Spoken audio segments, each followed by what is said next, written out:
Hello friends, welcome to CADCAM station. Today in this video tutorial I'm going to show you that how you can create operations or start creating GM codes inside CamWorks 2019.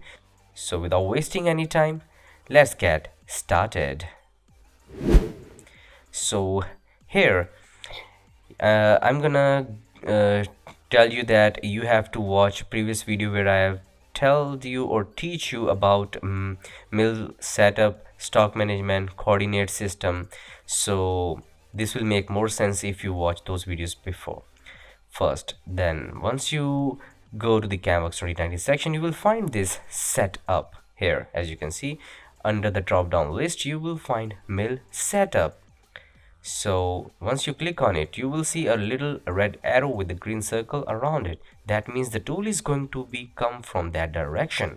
So we don't want this. We want to make this coming from the upward direction. So click on this icon, reverse it. So now it is on the right direction.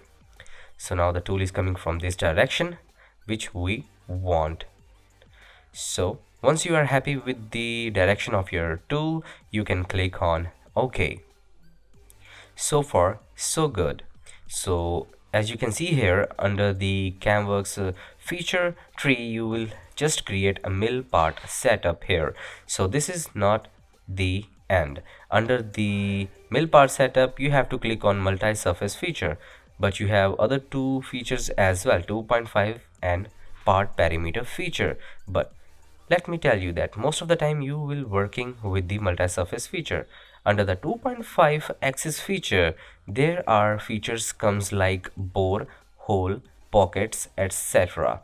You will work under the 2.5 features, and under the part perimeter features you will work around the part or the outer boundary of your part. So I will leave the tutorial for the 2.5 axis and the part perimeter for the further tutorials, and I'm gonna leave this tutorial with the multi-surface feature because most of the time we are working with the multi-surface feature, and these two operations I'm gonna teach you about that on the further tutorial. So keep that in mind that I'm gonna teach you multi-surface feature. Under new screen you will find a feature type. So what type of feature you want to select? You want to teach your CamWorks that what is the main component we want to create. So you have to click on all displayed. What it is going to do, it will select or capture everything which is our main component. So it will not leave anything behind or untouched. It will know that the main component which you are seeing on your screen right now is our main component, is all displayed. It is going to capture this. Okay, there are other options like face or surfaces. You can also select it, but you have to click each and every surface one by one manually, and it is also time consuming, and in complex geometry you may accidentally leave something behind. So make sure you select all display. So under the strategy you can select your strategy like a roughing with the pattern or Z level finishing. You can choose whatever you want, but you can create your own. So I'm gonna leave it as it is with all display selected and click OK. So as you can see, under the mill part setup we have just created our multi-surface feature. As you can see, with the operation by default selected, but we are not going to generate operations by using this setting under the CamWorks feature tree, but I'm gonna create operations under the CamWorks operation tree like here. Once you click on it, you will see mill part setup as well, but under the feature tree you will see a feature created, but under the operation tree you will going to create operations under mill part setup.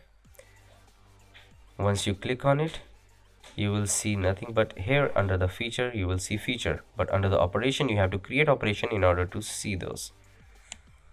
So once you right click on it, you will find various options like 2.5 axis, then holes machining operation, and 3-axis operation.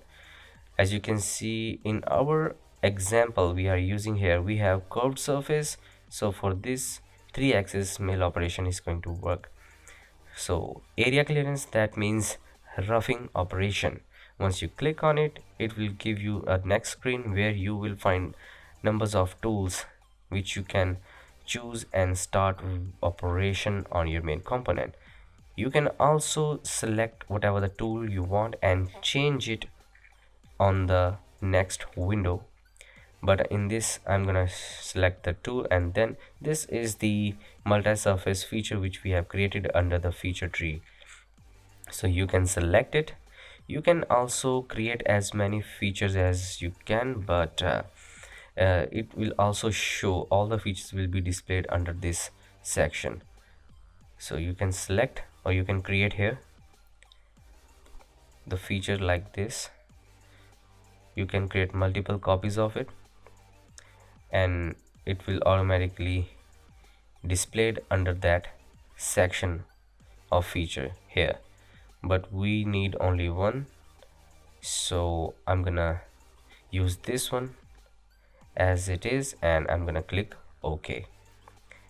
On the next window, operation parameters, so you can change the diameter of your tool under the tool section. Selected, this is the diameter of your tool. You can change, don't worry about it. It will, if you change anything here, it will automatically place those new settings under the default tool registry or default tool database. So if you know all the parameters of your tool, you can change those as well. Under the comment, you can enter the name of your tool. It will not going to affect your operation. It will just produce a comment. So you can change your comment whatever you want under the tool section. So I'm gonna leave it as it is. So under the tool section you will see all the settings. You can change it or you can leave it as it is. So under the feed speed section, so under the, you can see here several options. Under the operation, you can change spindle speed. You can choose the speed of your spindle whatever you want according to your material of your workpiece, or you can also change your XY feed. As you can see here, you can enter anything, it will automatically calculate the corresponding values. Now under the lead in feed rates and lead out feed rate, you can leave it as it is or you can check this off and enter the desired value from here, or you can check this on and leave the percentage as it is, as you can see here. So this is it. I'm gonna leave it as it is. Under the pattern, this makes your tool move in a particular or direction or in a particular way. The cutting pattern, so pocket out, so the pocket out means the tool is going to work from inside out, so all other options going to be work accordingly. So let me just show you. The first thing is the pocket out, how it is going to work. So under the step over option, that means how much tool is going to move horizontal in X and Y direction from the center of the tool. So you can enter the percentage of tool, how much it is going to shift out from its center to cut the material in horizontal direction. The value is going to be entered here. You can also check off those boxes and enter the values in millimeters, or you can leave those percentage as it is. So under the area clearance, we have options available: alliance and Z alliance. That means in alliance, it is going to left the material on your main component, the amount of material is going to be left on your material is going to be 0.5 millimeter, as you can see on the curved surface. And in the Z direction, the 0.5 millimeter material is going to be left on the flat surfaces. This is what allowance means. That means after roughing, you will find the leftover material up to this. So under the cut amount, that means the depth of cut, the amount of material is going to be removed by the cutter from the material. You can enter the value according to the property of the material, but for this tutorial I'm gonna leave it as 1 millimeter. This is not practical, but just for this tutorial. Under the limits, you will select the amount of cutter going to move or remove the material from the body. That means it limits this section, going to limit the tool cutting depth from the top of the stock, which is the center of this origin, and the user defined. You can pick point and define the position up to which you want to cut the material. I'm gonna select this vertex. As you can see, it is minus 30 millimeter deep from the center of this origin in this Z direction. After you are satisfied, you can click OK, or you can change the value accordingly. So I'm gonna leave it as it is. Click OK. So as you can see here, the value are adjusted accordingly. Under the NC section, you can click these boxes on. That means the tool is going to move from and to. That means the tool is going to start from the position and ends at the same position. Under the links, you can use this by level or by depth. As you can see, the component we are using is not according to this particular feature, so I will leave this feature.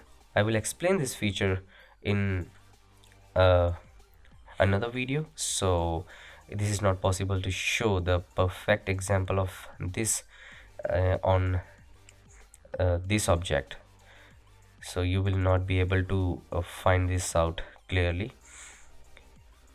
So for now I'm gonna leave it as it is. So by level means it is going to cut the material from that particular level first. So after selecting the desired type, you can go to the entry and retract. You can change your skim. That means you can, after satisfied with your result, you can click on preview.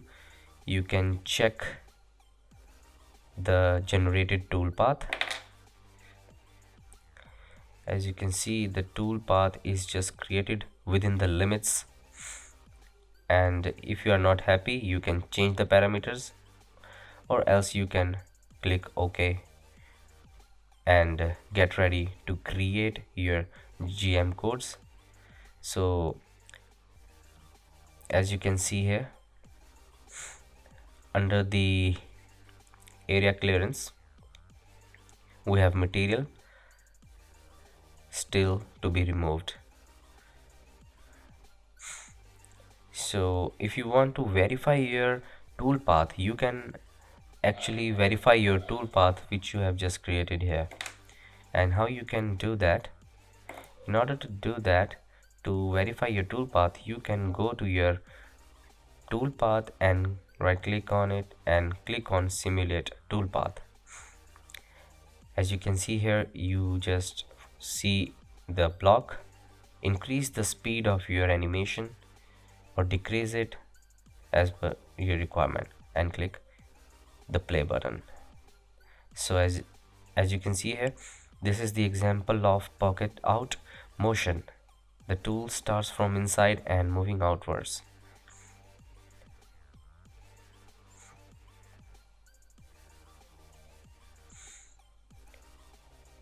If you are happy with your uh, tool path and your simulation is perfect, you can click OK to verify your simulation. After that, you can again click on that tool path and right click on it. You will find the post process, which is going to create the GM codes ready to uh, transmit to your VMC machine. Now you can save the file to the destination folder. Name it whatever you want.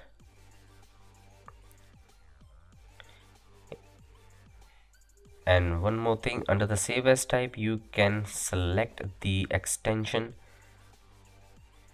whatever you want or which your machine reads perfectly. You can select it and save it and transmit it into your machine. On the next window, you will see the box where the GM codes generates. For generating, you have to click on play button. Now it is starting generating GM codes. After generating GM codes, it will give you all the details regarding your toolpath.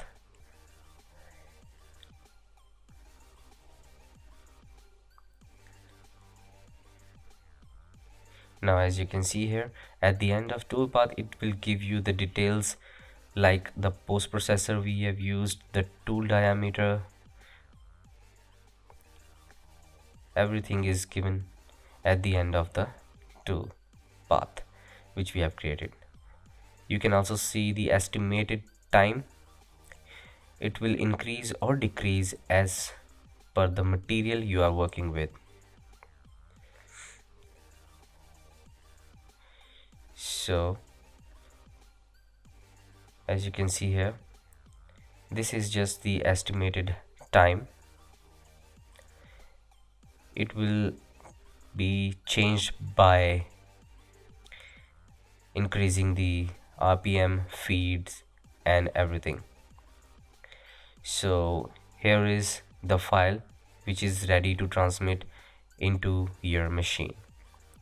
Let me show you. This is the text file generated.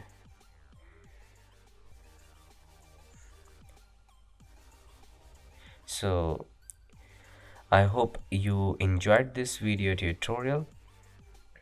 So if you enjoyed this tutorial and liked it, make sure you like my video, share it with your friends, write a comment below in the comment section and tell me what you think about this tutorial and what you want to see in the upcoming videos.